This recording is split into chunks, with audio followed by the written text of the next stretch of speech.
ডিসেম্বরের মাঝামাঝি সময় কিন্তু এখনো শীতই সেভাবে পড়েনি। পৌষের শুরুটা ভালো হয়নি। শীতের মরশুমে অকাল বৃষ্টিতে বিরক্ত হয়েছিলেন অনেকেই।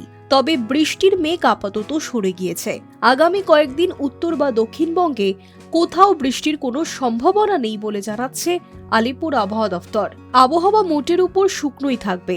বঙ্গোপসাগরে নিম্নচাপের কারণে দক্ষিণবঙ্গে আবার বৃষ্টির অনুকূল পরিস্থিতি তৈরি হয়েছিল।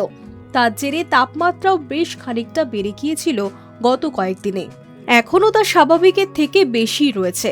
সোমবার কলকাতার সর্বনিম্ন তাপমাত্রা 16.2 ডিগ্রি সেলসিয়াস, স্বাভাবিকের থেকে 1.7 ডিগ্রি বেশি। রবিবার দিনের সর্বোচ্চ তাপমাত্রা ছিল 24.6 ডিগ্রি সেলসিয়াস। দক্ষিণবঙ্গের অন্য শহরগুলিতেও তাপমাত্রার পারদ ঊর্ধ্বমুখী। পুরুলিয়ায় সোমবার সর্বনিম্ন তাপমাত্রা ছিল 11.1 ডিগ্রি সেলসিয়াস। কিছুদিন আগেও সেখানকার তাপমাত্রা টানা 10 ডিগ্রির নিচে ছিল। এছাড়া Jhargram, কাঁথিতে 12 degree Celsius, Sriniketan, Baharampur, Asansol, কল্যাণীতে 13 degree সেলসিয়াসের নিচে পারদ নামেনি। আগামী 4 দিনে তাপমাত্রার খুব একটা হেরফের হবার সম্ভাবনাও নেই। ফলে বড়দিনেও শীতের চেনা আমেজ উপভোগ করা যাবে না বলেই মনে করা হচ্ছে।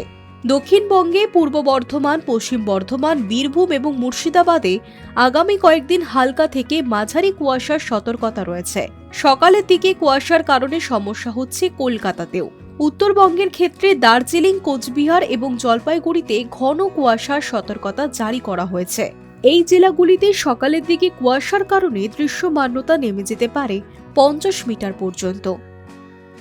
High News network.